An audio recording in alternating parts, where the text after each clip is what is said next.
नवाज खिताब कर रही हैं।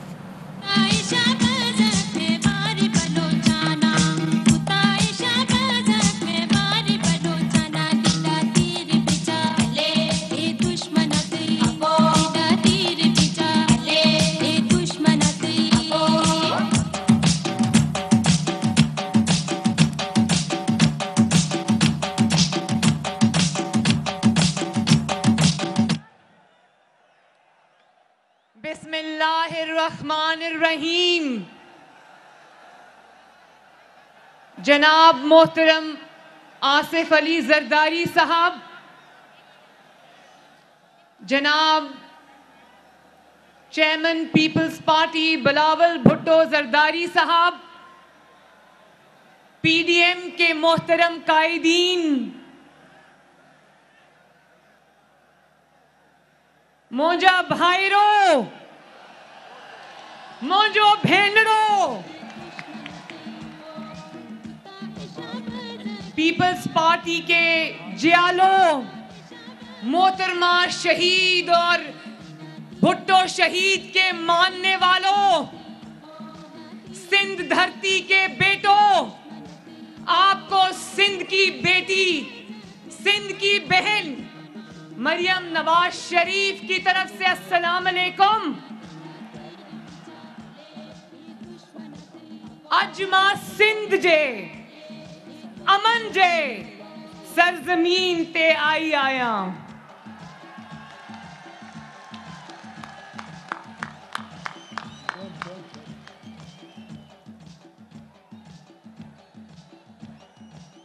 लाड़काना वालों, आज आपकी बहन मरियम नवाज शरीफ आपके लिए मोहम्मद नवाज शरीफ और मोहम्मद शहबाज शरीफ का मोहब्बत भरा सलाम लेकर आई है। जिस मोहब्बत, शफकत और इज्जत से आपने मेरा इस्तकबाल किया है, मैं आपकी बहुत बहुत शुक्रगुजार और एहसानमंद हूं। बहुत बहुत शुक्रिया। और मैं खसूसी तौर पर जनाब आसिफ अली जरदारी साहब का, बिलावल भुट्टो मेरा छोटा भाई उसका, अपनी बहनों आसिफा का, बख्तावर का और अदी फरियाल का बहुत बहुत शुक्रिया अदा करती हूँ कि उन्होंने बहुत अपनायत से, अकीदत से, मोहब्बत से मेरा इस्तकबाल किया। कल जब मैं,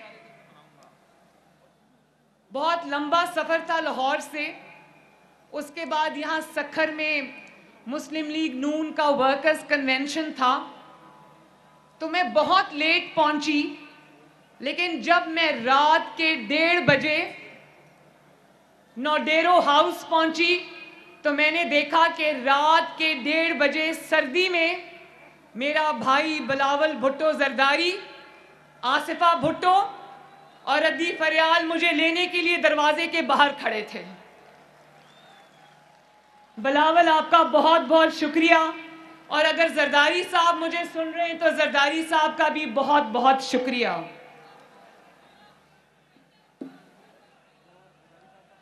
और मुझे अपने घर में ठहराने का भी शुक्रिया। मुझे अब एक बात याद आ रही है कि जब बिलावल भुट्टो ने पिछली दफा मुझे कराची में कारसाज के जलसे में बुलाया था, तो सुबह मेरा दरवाजा तोड़कर मेरे कमरे पर हमला कर बिलावल भुट्टो जरदारी के मेहमानों को उठाकर ले गए। तो मेरा ख्याल है इस दफा बिलावल भुट्टो जरदारी साहब ने ये सोचा होगा कि मैं मरियम को अपने घर पे रखता हूं ताकि मैं आज मरियम के दरवाजे पे कोई हमला ना कर सके।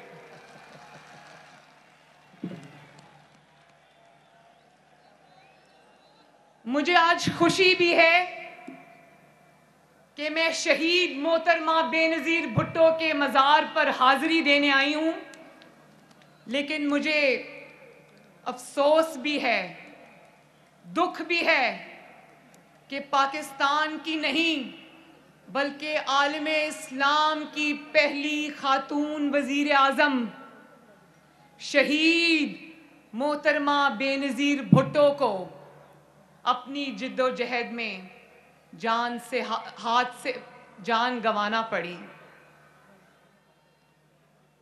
मैं दुआ करती हूँ अल्लाह ताला से कि अल्लाह ताला भुट्टो साहब के, बेनज़ीर भुट्टो के दरजात को बुलंद करे और अल्लाह ताला जन्नतुल फिरदौस में उनको आला मकाम अता फरमाए।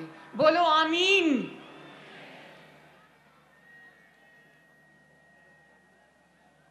मैंने सुना था कि सिंधियों के दिल भी बड़े होते हैं और सिंधियों के दस्तरखान भी बड़े होते हैं।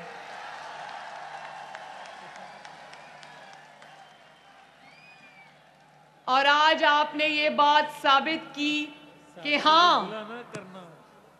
सिंध के दिल भी बड़ा है और सिंधियों के दस्तरखान भी बड़े हैं। शाबाश।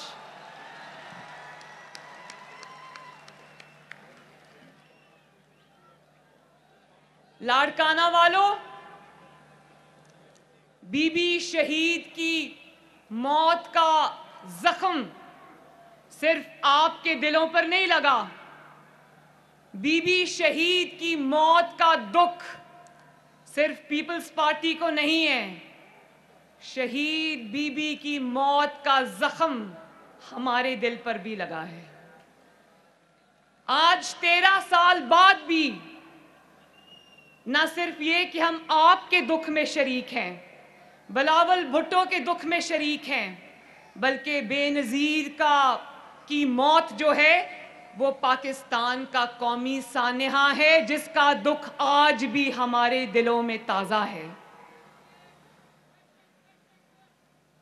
और मैं भुट्टो शहीद और बेनज़ीर भुट्टो शहीद को खराजे तहसीन पेश करना चाहती हूं एक शेर के जरिए। और वो शेर है जो मुझे कभी अड्याला जेल में जब फेंका तो मुझे वो शेर याद आता था।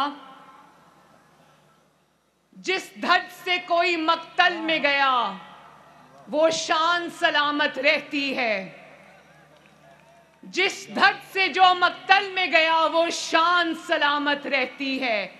ये जान तो आनी जानी है, इस जान की कोई बात नहीं। भुट्टो के कातिल और बेनज़ीर भुट्टो के कातिलों का आज कोई नाम लेवा भी नहीं है, लेकिन उनको चाहने वाले यहां हजारों लाखों की तादाद में आज भी मौजूद हैं और मौजूद रहेंगे इंशाअल्लाह।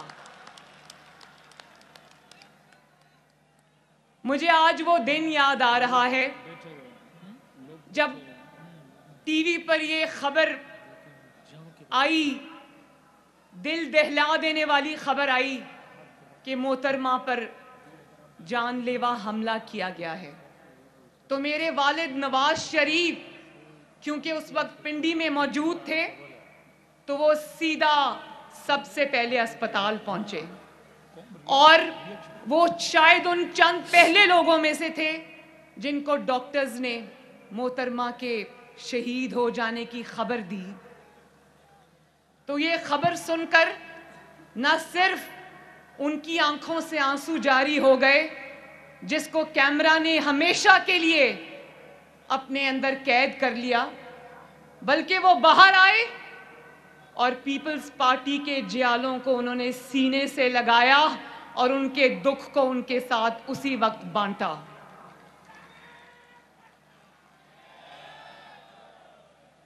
और मैं उस दिन घर से बाहर थी कहीं लाहौर में, तो मेरी वालदा का मुझे फ़ोन आया और उन्होंने कहा कि मरियम तुम कहाँ हो?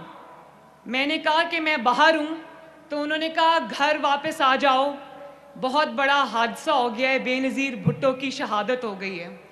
तो मैं जब अपने घर वापस पहुंची तो मेरे दादी के कमरे में मेरी पूरी फैमिली जमा थी और हमारे घर में सोग का सामान था, सोग का समा था और सब इस तरह वहां पर रो रहे थे, मेरी वालदा समेत, कि जैसे हमारे खानदान का कोई फर्द दुनिया से रुखसत हो गया हो।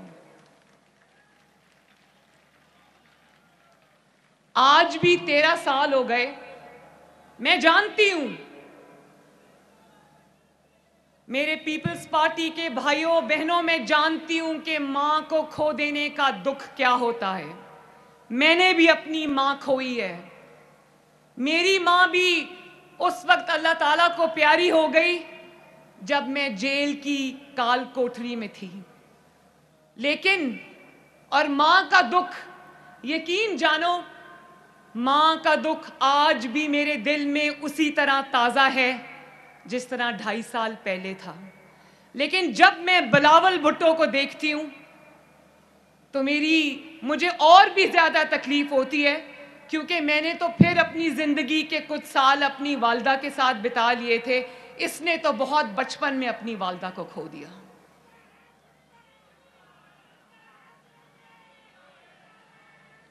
और मैं एक और सियासी निस्बत के अलावा बेनज़ीर भुट्टो शहीद से मेरी एक और निस्बत है। आज मैं जियालों से अपने दिल की बातें कर रही हूं। ये बातें मैंने कभी किसी से नहीं की, लेकिन मैं पीपल्स पार्टी के जियालों से आज ये बातें करूंगी इंशाल्लाह। और वो ये है कि बेनज़ीर भुट्टो से मेरी सियासी निस्बत तो है, वो पाकिस्तान की पहली खातून वजीर आजम थी। हर खातून का, हर औरत का, हर बेटी का फख्र थी।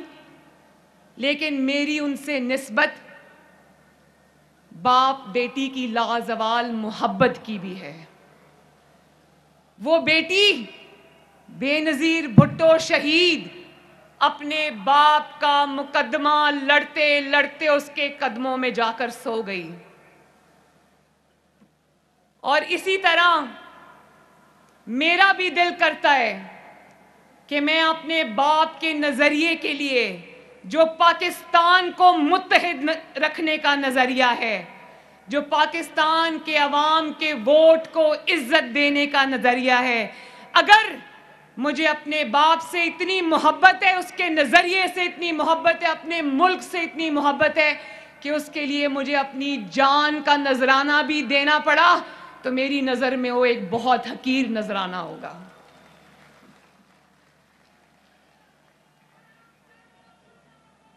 और जिन दिनों मीसाके जमहूरियत बन रहा था तो बेनज़ीर भुट्टो साहिबा और आसिफ अली जरदारी साहब, उन दिनों हम जद्दा में जिला वतन थे।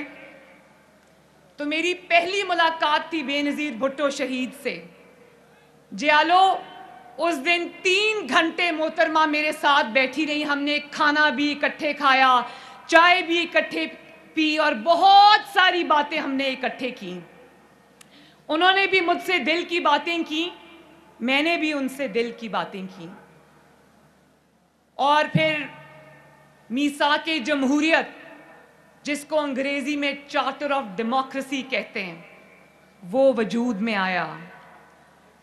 यही थी वो सियासी इक़दार कि आज सियासी हरीफ होने के बावजूद, सियासी और इंतखाबी मैदान में एक दूसरे के मुखालिफ होने के बावजूद, आज पीडीएम की क़यादत एक स्टेज पर एक फैमिली के अरकान की तरह इकट्ठी है। ये है वो सियासी इक़दार जिनकी शुरुआत मोहम्मद नवाज शरीफ और मोहतरमा बेनज़ीर भुट्टो ने की थी। ये सिर्फ एक मिसाक नहीं था, ये सिर्फ कागज के चंद टुकड़े नहीं थे जियालो, ये पाकिस्तान की सियासी तारीख और पाकिस्तान की सियासी रास्ते का रुख मोड़ने वाला फैसला था, जिसको इंशाअल्लाह ताला मैं, बिलावल और पाकिस्तान की तमाम सियासी क़यादत इंशाअल्लाह ताला ना सिर्फ लेकर चलेंगे बल्कि आगे भी बढ़ाएंगे। सियासतदानों से, सियासी जमातों से माजी में जो गलतियां हुई और उन गलतियों का फायदा जमहूरियत शिकन कुव्वतों ने उठाया, तो उनका अजाला भी फिर वो सियासतदान सब सर जोड़ कर बैठे और उन्होंने सोचा कि ये साजिशें अब नहीं चलेंगी। उन्होंने उन्हीं गलतियों का जो हमसे हुई थी, सियासतदानों से हुई थी, सियासतदानों ने खुद उन गलतियों का अजाला भी किया और जो एक दूसरे के खिलाफ साजिशें की जाती रही थी उसको उन्होंने कहा कि अब ये हम नहीं करेंगे। और उसी का समर आज पाकिस्तान को मिला। पहली बार ये हुआ कि जमहूरी हुकूमतें, आपके वोट से आने वाली हुकूमतें अपनी मुद्दतें पूरी करने लगीं। मुझे अच्छी तरह याद है कि जब 2008 में पीपल्स पार्टी की हुकूमत बनी तो बहुत सारे लोगों को ये था कि वो हुकूमत गिराई जाए, तो मोहम्मद नवाज शरीफ ने कहा नहीं, अपनी पार्टी में भी उस राय को कुचला और कहा कि नहीं, ये हुकूमत अपने 5 साल पूरे करेगी और अवाम और हुकूमतों में लाना और ले जाना सियासी जमातों का नहीं, अवाम का काम है।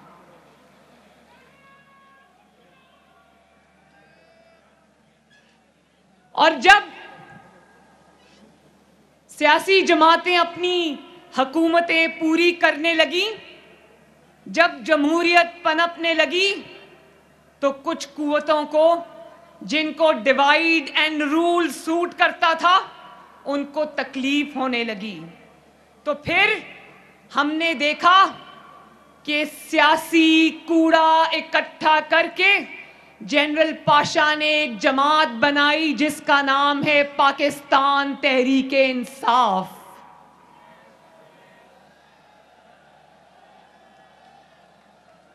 और फिर उस जमात को आपकी मुंतखब हुकूमत के खिलाफ धरनों और साजिशों में इस्तेमाल किया गया।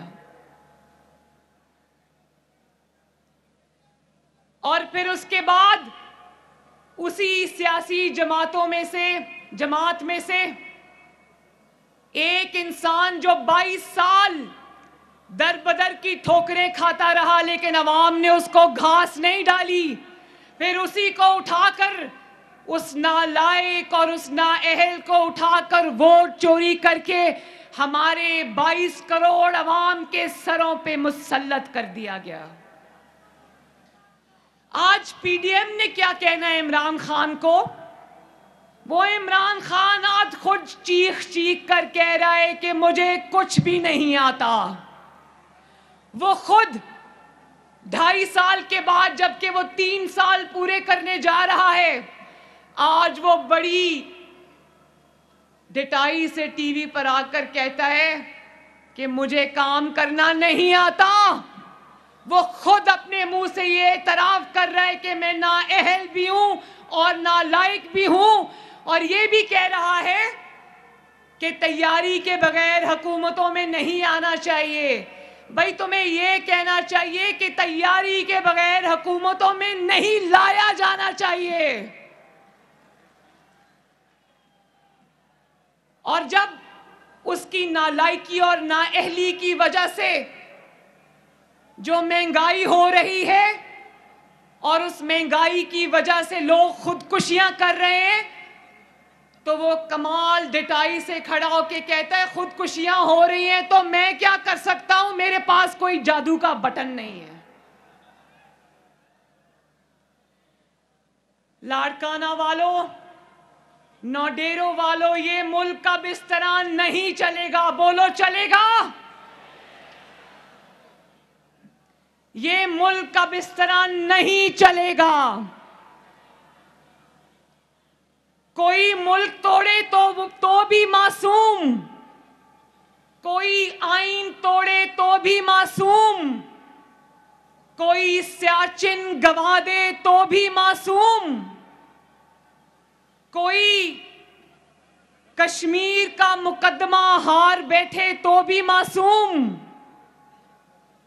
कोई अपना हल्फ तोड़कर सियासत में दखल अंदाजी करे तो भी मासूम, कोई अपने मुखालिफिन को कत्ल करा दे तो भी मासूम, कोई अपने सियासी मुखालिफ को जेल में डालकर उसको मौत के दहाने तक पहुंचा दे तो भी मासूम, कोई अरबों रुपए की करप्शन करे। पिज्जा वाले को जानते हो ना? क्या नाम है पिज्जा वाले का? आवाज नहीं आई, ऊंची बताओ, क्या नाम है पिज्जा वाले का? और जोर से लाड़काना वालों, क्या नाम है पिज्जा वाले का? कोई सरकारी मुलाजिम होकर भी अरबों खरबों रुपए के असासे बना ले तो भी मासूम, लेकिन फांसियां हो तो सियासतदानों को हो, गोलियां उतरे तो सियासतदानों के सीनों और सरों पर उतरे, 100-100, 200-200 पेशियां भुगतें तो सियासतदान भुगतें, जेल की काल कोठरियों में मौत के दहाने तक पहुंचा दिए जाएं तो सियासतदान पहुंचा दिए जाएं, बहू बेटियों को घसीटा जाए अदालतों में, जेलों में, तो सियासतदानों की बहू और बेटियों को घसीटा जाए, मीडिया पर सर्कस लगे तो सियासतदानों के खिलाफ लगे, किरदार कुशी हो तो सिर्फ सियासतदानों की हो, लेकिन याद रखो कि नजरिए को फांसी नहीं लग सकती।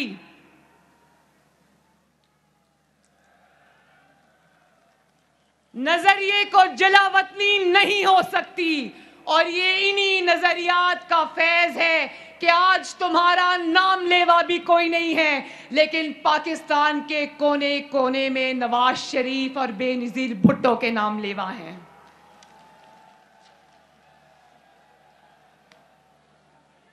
और आईन के कातिल और बेनजीर भुट्टो शहीद का कातिल मुशर्रफ, उसको पाकिस्तान में लाने की बात तक नहीं होती। नवाज शरीफ को तो तुमने इश्तिहारी करार दे दिया, लेकिन तुम्हारी ना इतनी जुर्रत है, ना तुम में इतनी गैरत है कि तुम बेनजीर भुट्टो के कातिल मुशर्रफ को पाकिस्तान लाना तो दूर की बात है, तुम तो वो बात भी नहीं कर सकते, इतने डरपोक आदमी हो। जिस अदालत में मुशर्रफ को आईन रोंदने की जो उसने गुनाह किया था, उस पर उसने मुशर्रफ को जब फांसी की सजा सुनाई तो लाड़काना वालों, उस अदालत को जिसने कमाल बहादुरी दिखाते हुए बेनजीर भुट्टो के कातिल और आईन पाकिस्तान के कातिल मुशर्रफ को फांसी की सजा सुनाई थी, उस सजा सुनाने वाली अदालत को ही फांसी चढ़ा दिया गया। बोलो, मानते हो इस नाइंसाफी को? मगर याद रखो कि मुशर्रफ आज मुल्क में वापस नहीं आ सकता। मुशर्रफ के लिए पाकिस्तान की सरजमीन के दरवाजे बंद हैं और बंद रहेंगे इंशाअल्लाह ताला, लेकिन आईन रोंदने के जुर्म में मुशर्रफ को फांसी देने वाला वो बहादुर जज जस्टिस वकार सेठ, जो अब अल्लाह ताला के पास जा चुके हैं, उसके आईन को सरबुलंद रखने के जुर्रतमंदाना फैसले को पाकिस्तान की अवाम न सिर्फ याद रखेगी बल्कि जिंदा रखेगी इंशाअल्लाह। पीडीएम की क़यादत यहां पर मौजूद है, सब बड़े बड़े लीडरान यहां पर मौजूद हैं। पीडीएम वो तहरीक है जिसने तमाम सूबों को आईन के साए के नीचे जमा किया है। सब, चाहे वो बलोचिस्तान है या वो सिंध है या वो पंजाब है या वो खैबर पख्तूनख्वा है, सब माशाअल्लाह आईन के झंडे के नीचे जमा हैं। और एक शख्स, सिर्फ एक शख्स, एक हारा हुआ शख्स, एक शिकस्त खोरदा शख्स, एक नाकाम शख्स, अवाम का मुजरिम शख्स पीडीएम से एनआरओ की भीख मांगता हुआ नजर आ रहा है। बोलो लाड़काना वालों, इमरान खान को एनआरओ दोगे? क्या इमरान खान को एनआरओ देना चाहिए? एक शख्स अकेला खड़ा हुआ नजर आ रहा है, अकेला, नाकाम है, हारा हुआ है। इसलिए अब किसी को कभी कोई मैसेज भेजता है, कभी कोई अपना मैसेंजर भेजता है।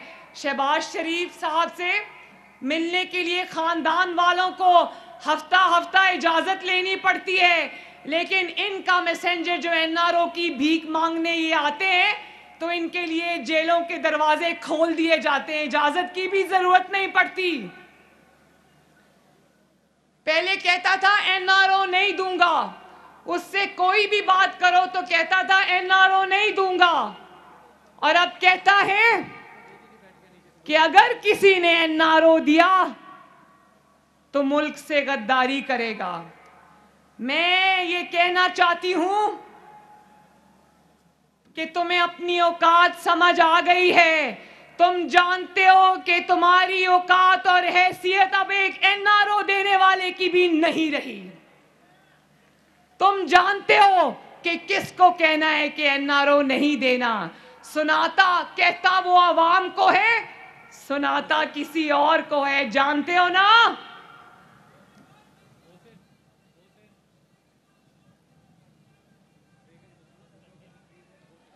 इस महंगाई को घर भेजने के लिए इमरान खान को घर भेजना बहुत जरूरी है, ये सुन लो।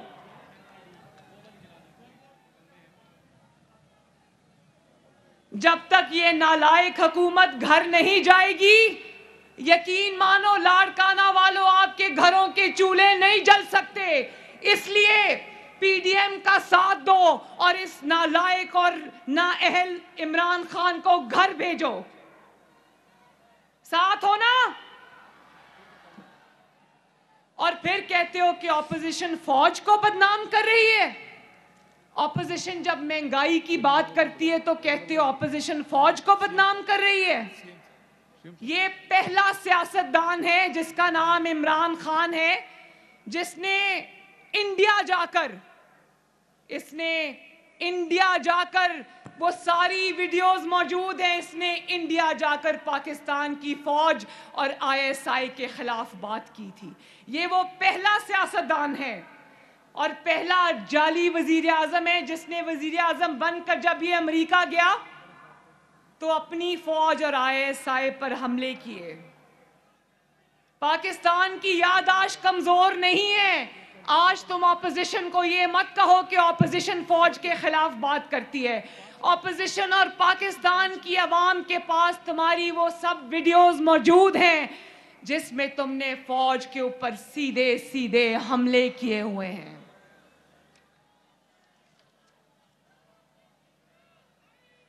और एक पेज की रट लगाकर जितना तुमने फौज को बदनाम किया, शायद ही पाकिस्तान की तारीख में किसी ने किया हो। और जब रोटी, अभी किसी ने महंगाई की बात की थी ना, जब रोटी 30 रुपए की हो जाती है तो ये अपनी नालायकी छुपाने के लिए कहता है फौज मेरे पीछे खड़ी है। जब आटा 90 रुपए किलो हो जाता है तो ये अपनी नालायकी छुपाने के लिए कहता है फौज मेरे पीछे खड़ी है। जब चीनी 120 रुपए किलो हो जाती है तो ये अपनी करप्शन छुपाने के लिए कहता है फौज मेरे पीछे खड़ी है। जब एलएनजी पर ये 122 अरब का डाका डालता है, एलएनजी को टाइम पर सस्ती एलएनजी नहीं मंगवाता, और आपको जब महंगी एलएनजी मिलती है, आपके घरों में जब गैस की शॉर्टेज होती है और चूल्हे नहीं जलते, और जब अवाम का ये महंगाई से कचूमर निकालता है, तो कहता है फौज मेरे पीछे खड़ी है। तुम ज्यादा सियाने बनने की कोशिश ना करो। फौज की पर तनकीद तब होती है जब तुम्हारी नालायकी का बोझ फौज को उठाना पड़ता है। फौज पर तनकीद तब होती है जब तुम अपने सियासी मुखालिफिन को जेल में बंद कराने और उनसे सियासी इंतकाम लेने के लिए, सियासी इंतकाम लेने के लिए तुम फौज को सियासत में घसीटते हो।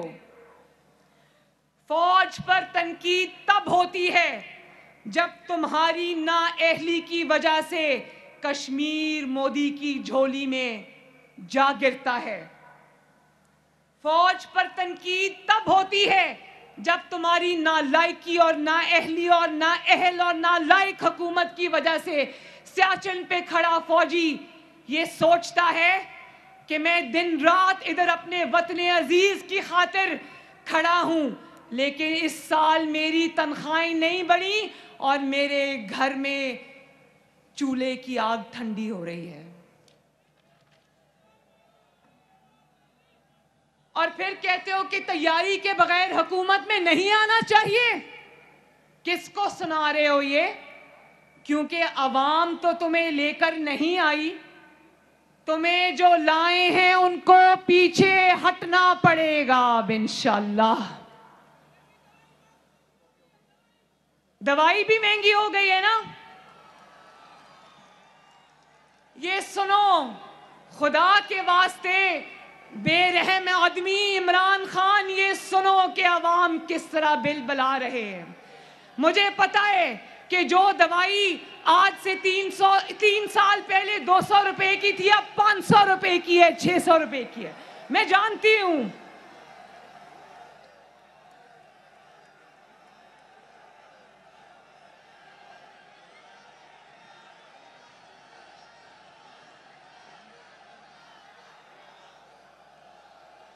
मैं जानती हूं लाड़काना वालों, मैं जानती हूं कि गरीब के लिए अब दवाई खरीदना भी मुश्किल है। मैं जानती हूं, मेरा दिल आपके साथ धड़कता है। और यकीन जानो कि इंशाअल्लाह ताला ये जब अवाम इसको घर भेजेगी और आपकी मुंतखब हुकूमत आएगी, तो इंशाअल्लाह आपकी खिदमत के लिए दिन रात हम सब मिलके आपकी खिदमत के लिए दिन रात एक करेंगे इंशाअल्लाह ताला।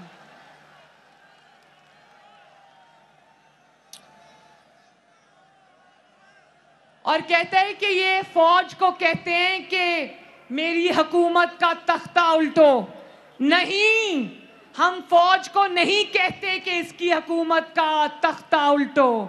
हम सिर्फ सिलेक्टर्स को कहते हैं कि इससे पीछे हट जाओ, और जब तुम इससे पीछे हट जाओगे तो फिर पाकिस्तान की आवाम जाने, हम जाने और इमरान खान जाने।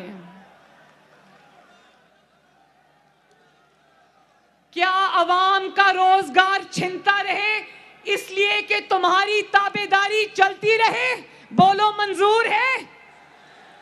क्या तरक्की रुकी रहे इसलिए कि तुम्हारी ताबेदारी चलती रहे? बोलो मंजूर है? क्या दवाइयां महंगी होती रहें इसलिए कि तुम्हारी ताबेदारी चलती रहे? बोलो लाड़काना वालों, मंजूर है? क्या गरीब का चूल्हा बंद रहे इसलिए कि तुम्हारी ताबेदारी चलती रहे? बोलो लाड़काना वालों, नहीं नहीं नहीं।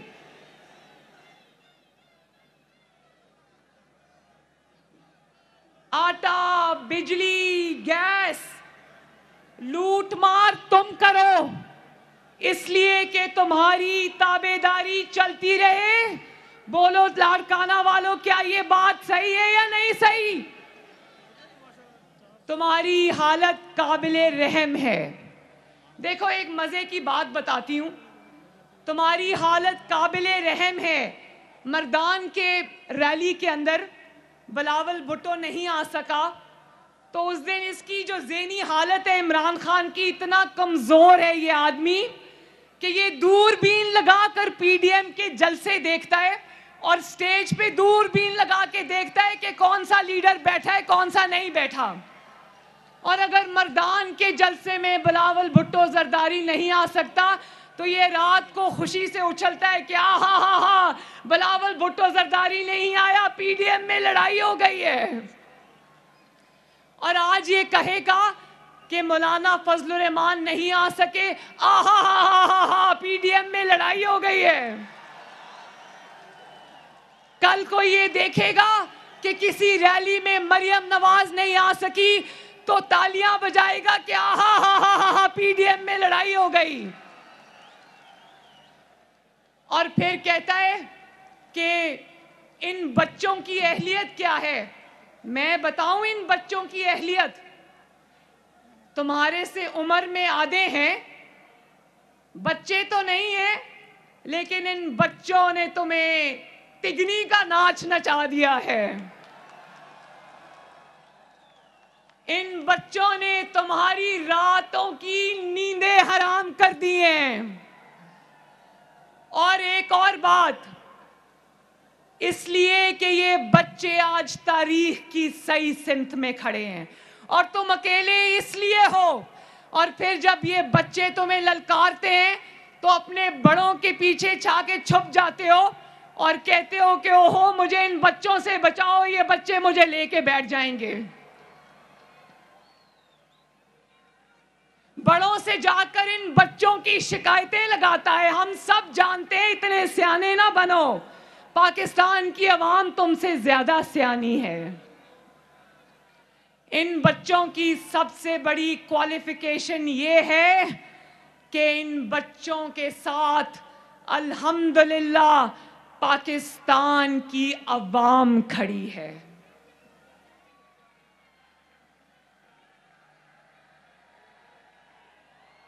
तो आखिर में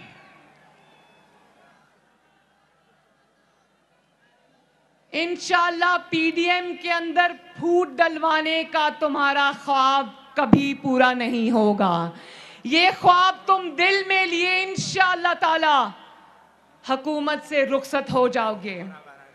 कान खोल कर सुन लो, तुम्हारी जंग पीडीएम से नहीं है, तुम्हारी जंग इन 22 करोड़ अवाम से है जिनके ऊपर तुम बिजली और कहर बन के टूटे हो। और ये जंग इंशाअल्लाह ताला पाकिस्तान के अवाम जीत चुके हैं। ये जंग मैं आज ऐलान करती हूं कि ये जंग ताबेदार खान, ये जंग तुम हार चुके हो। आखिर में एक दफा फिर चलो एक बात लाड़काना वालों मुझे बता दो कि अगर बिलावल भुट्टो जरदारी साहब और पीडीएम आपको इस्लामाबाद आने की कॉल देगी तो आओगे? और जोर से आओगे?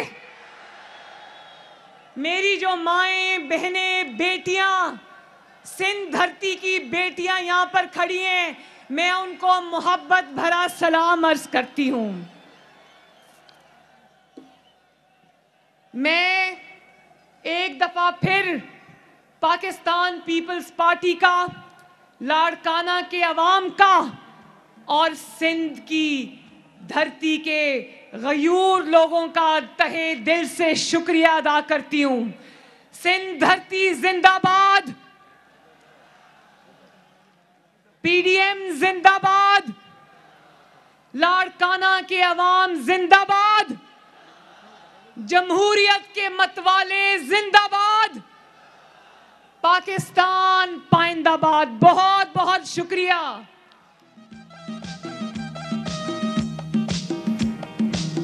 मरियम नवाज जलसे से खिताब कर रही थी। उन्होंने कहा कि शहीद बेनज़ीर भुट्टो के मज़ार पर हाज़िरी देने आई हूँ। कराची में बिलावल के मेहमानों को मेरा दरवाज़ा तोड़कर उठा ले गए थे। बिलावल ने मुझे अपने घर में ठहराया ताकि कोई हमला ना कर सके। उन्होंने मजीद कहा कि बिलावल भुट्टो और PDM इस्लामाबाद आने की कॉल दें तो आओगे। ये सवाल वहाँ उन्होंने जो कारकुनान मौजूद हैं उनसे किया। साथ मरियम नवाज ने कहा कि सियासी हरीफ होने के बावजूद आज PDM क़यादत एक फैमिली की तरह इस स्टेज पर मौजूद है। मैं बिलावल और तमाम सियासी क़यादत और इन सियासी इक़दार को आगे लेकर जाएंगे। सियासतदानों से माजी में गलतियों का फ़ायदा जमहूरियत शिकन कुव्वतों ने उठाया। उन्होंने मजीद कहा